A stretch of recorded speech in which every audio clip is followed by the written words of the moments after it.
10 নম্বৰত আছে এটা শ্ৰেণীৰ ছাত্ৰ ছাত্ৰীবোৰক ক্ৰমে 3জনীয়া 4জনীয়া আৰু 5জনীয়া আৰু 6জনীয়া সৰু সৰু গোটত ভাগ কৰিব পাৰি শ্ৰেণীটোত অতি কমেও কিমানজন ছাত্ৰ ছাত্ৰী থাকিব লাগিব মানে শ্ৰেণীটোত যিমানজন ছাত্ৰ ছাত্ৰী থাকিব সেই ছাত্ৰ ছাত্ৰীখিনিক 3জনীয়া গোটত ভাগ কৰিব পাৰি 4জনীয়া 5জনীয়া 6জনীয়া মানে গোটেইকেইটা গোটত যদি মই সমানে যদি ভাগ কৰোঁ তে সমানে মিলি যায় গতিকে যিমানজন ছাত্ৰ ছাত্ৰী থাকিব সেই সংখ্যাটো হ'ব 3 হৰণ যাব লাগিব 4 হৰণ যাব লাগিব 5 হৰণ যাব লাগিব আৰু 6 হৰণ যাব লাগিব অৰ্থাৎ গোটেইকেইটা উলিয়াব লাগিব লসাগু কিন্তু লসাগু মানে হৈছে লঘিষ্ঠ সাধাৰণ গুণিতক অৰ্থাৎ এইকেইটাৰে হৰণ যোৱা আটাইতকৈ সৰু সংখ্যা তে আমাক ইয়াতো কৈছে যে শ্ৰেণীটোত অতি কমেও কিমানজন ছাত্ৰ ছাত্ৰী থাকিব লাগিব মানে এইকেইটাৰে হৰণ যোৱা সৰু সংখ্যাটোৱে হ'ব শ্ৰেণীটোত থকা অতি কমেও ছাত্ৰ ছাত্ৰীৰ সংখ্যা গতিকে আমি উলিয়াব লাগিব 3 4 5 আৰু 6 লসাগু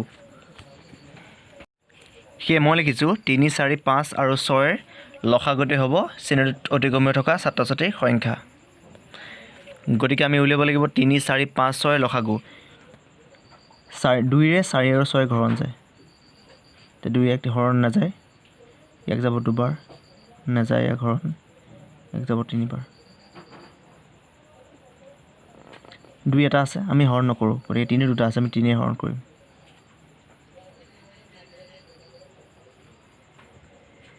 কাৰণ 2 যদি আমি 2 হৰণ কৰোঁ আকৌ 2 এটাই পাম গতিকে আমি গোটেইকেইটা পূৰণ কৰিব লাগিব আমি পূৰণ কৰিলে পাম 60 অৰ্থাৎ শ্ৰেণীটোত অতি কমেও থকা ছাত্ৰ ছাত্ৰীৰ সংখ্যা 60জন যদি শ্ৰেণীটোত 60জন ছাত্ৰ ছাত্ৰী থাকে তেন্তে আমি সেইখিনিক 3জনীয়া 4জনীয়া 5জনীয়া আৰু 6জনীয়া সৰু সৰু গোটত ভাগ কৰিব পাৰিম এতেকে শ্ৰেণীটোত অতি কমেও 60জন ছাত্ৰ ছাত্ৰী থাকিব লাগিব তেতিয়াহে আমি 3জনীয়া 4জনীয়া 5জনীয়া আৰু 6জনীয়া সৰু সৰু গোটত ভাগ কৰিব পাৰিম এবাৰ আছে 2 3 4 5 6 আৰু 7ৰে বিভাজ্য হোৱা 10,000ৰ ওচৰৰ দুটা সংখ্যা নিৰ্ণয় কৰা মানে এইকেইটা সংখ্যাৰ হৰণ যোৱা দুটা সংখ্যা উলিয়াব দিছে সেই দুটা সংখ্যা 10,000ৰ ওচৰত থাকিব লাগিব কিন্তু প্ৰথমে আমি এইকেইটা সংখ্যাৰ মানে 2 3 4 5 6 আৰু 7ৰ উলিয়াম লসাগু তাৰ পিছত আমি অংকটো কৰিম সেয়ে মই লিখিছোঁ প্ৰথমে 2 3 4 5 6 আৰু 7ৰ লসাগু উলিয়াব লাগিব প্ৰথমে হৰণ কৰিম 2ৰে এক যাব এবাৰ এক নাযায় এক যাব দুবাৰ এক যাব নাযায় এক যাব তিনিবাৰ এটা 2ৰে হৰণ যোৱা সংখ্যা মাত্ৰ আছে এটা গতিকে আমি হৰণ নকৰোঁ কৰিলেও একো নহয় ভুল নহ'ব কিন্তু আমি নকৰোঁ আমি কৰিম 3ৰে এক হৰণ নাযায় এক যাব এবাৰ এক নাযায়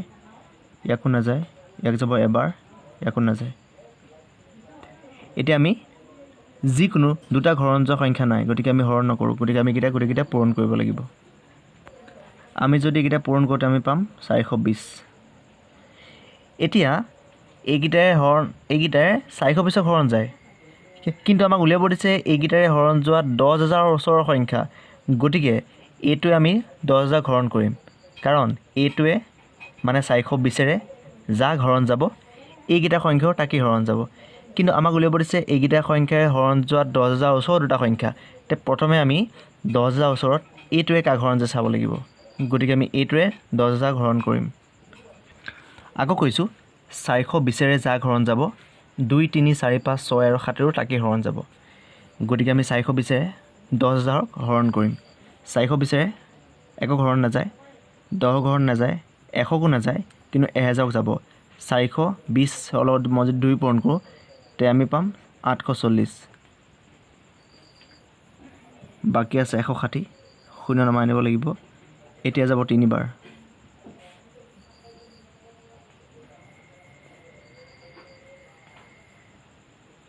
বাকী থাকিব 340 এতিয়া আমি 420ৰে 10,000 হৰণ কৰিছিলোঁ হৰণ কৰোঁতে 10,000 সম্পূৰ্ণৰূপে হৰণ যোৱা নাই অৰ্থাৎ বাকী আছে 340 অৰ্থাৎ 10,000ৰ পৰা 340 বিয়োগ কৰিলে যিমান পাম তাক 420ৰে হৰণ যাব অৰ্থাৎ এইকেইটা সংখ্যাৰ হৰণ যাব কিন্তু আমাক লাগে দুটা সংখ্যা গতিকে যেটো পাম সেইটো হ'ব 10,000তকৈ কমটো সৰুটো হ'ব এতিয়া আমি উলিয়াম 10,000তকৈ পিছৰটো অৰ্থাৎ 10,000 আগৰ এটা সংখ্যা লিখিব লাগিব আৰু এটা লিখিব লাগিব 10,000 পিছৰটো গতিকে আগৰটো পাবলৈ হ'লে আমি 10,000 পৰা 340 বিয়োগ কৰিব লাগিব আৰু পিছৰটো পাবলৈ হ'লে যিমান এইটোৰ পৰা এইটো বিয়োগ কৰোঁতে যিমান পাম তাৰ লগত 420 এটা যোগ কৰিব লাগিব তেতিয়া আমি পিছৰটো পাই যাম সেয়ে মই লিখিছোঁ যে 2 3 4 5 6 আৰু 7ৰে হৰণ যোৱা 10,000ৰ ওচৰৰ এটা সংখ্যা হ'ব এইটোৰ পৰা বাকীটো বিয়োগ কৰিছোঁ পালোঁ 9,660 তে আনটো সংখ্যা হ'ব এই 9,660 লগত পিছৰটো অৰ্থাৎ 420ৰে 420ৰ 23 পূৰণ কৰিলে পাম 9,660 যদি 24 পূৰণ কৰোঁ তে ইয়াৰ 420 এটা যোগ কৰিব লাগিব গতিকে আমি ইয়াৰ পিছৰটো পাবলৈ হ'লে ইয়াৰ লগত এগুণ 420ৰ এগুণ অৰ্থাৎ 420 যোগ কৰিছোঁ তেতিয়া পালোঁ আমি 10,080 গতিকে এটা আছে 10,000 সৰু এটা আছে 10,000 ডাঙৰ দুইটা যদি 10,000 সৰু লিখোঁতে আমাৰ ভুল হ'ব কাৰণ সেইটো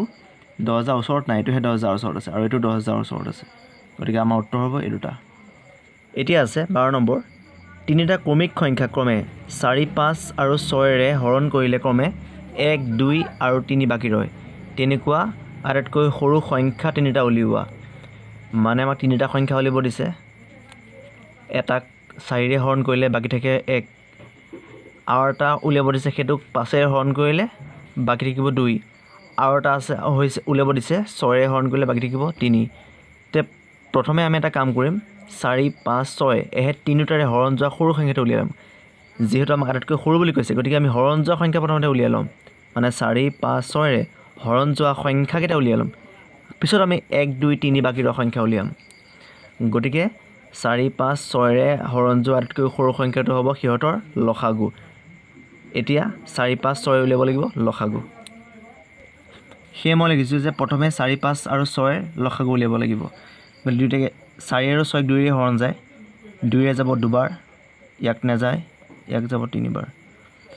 আৰু যিকোনো দুটা কোনো সংখ্যাৰ হৰণ নাযায় গতিকে আমি হৰণ নকৰোঁ লসাগু হ'ব 2 পূৰণ 2 পূৰণ 5 পূৰণ 3 60 উত্তৰ হ'ব 60 অৰ্থাৎ 4 5 আৰু 6ৰে 60 হৰণ যায় যদি 4ৰে যদি হৰণ কৰোঁ তে কোনো বাকী নাথাকে 5ৰে হৰণ কৰিলে বাকী নাথাকিব 6ৰে হৰণ কৰিলে বাকী নাথাকে অৰ্থাৎ যিহেতু এয়া তিনিটা এইটো লসাগু কিন্তু আমাক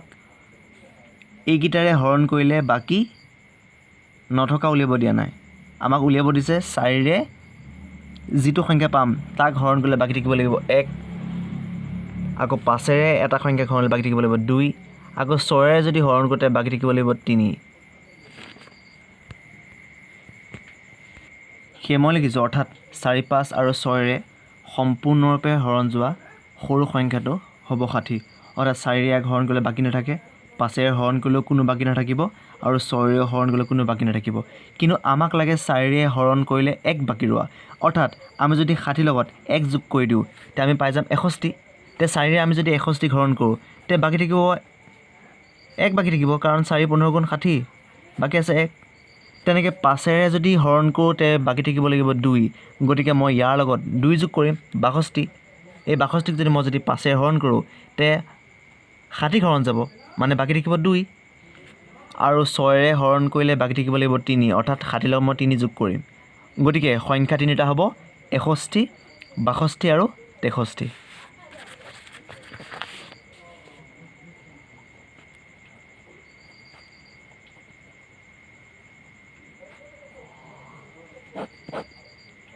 তোমালোকে যদি 4ৰে যদি 1 যদি হৰণ কৰা তে 1 বাকী ৰ'ব 5ৰে যদি 1 যদি হৰণ কৰা তে বাকী ৰ'ব 2 আকৌ যদি 6ৰে যদি 1 যদি হৰণ কৰা তে বাকী ৰ'ব 3 অৰ্থাৎ আমি 60 লগত 1 যোগ কৰিলোঁ পালোঁ 61 2 যোগ কৰিলোঁ পালোঁ 62 আৰু 3 যোগ কৰিলোঁ পালোঁ 63 কাৰণ প্ৰশ্নত কৈ দিছিলে যে ক্ৰমে মানে 4 5 6ৰে হৰণ কৰিলে 1 বাকী ৰ'ব লাগিব আৰু এটা 2 বাকী ৰ'ব লাগিব এটা 3 বাকী ৰ'ব লাগিব গতিকে আমাৰ উত্তৰ হ'ব 61 62 আৰু 63 গতিকে আমাৰ 3D মানতে সমাপ্ত হ'ল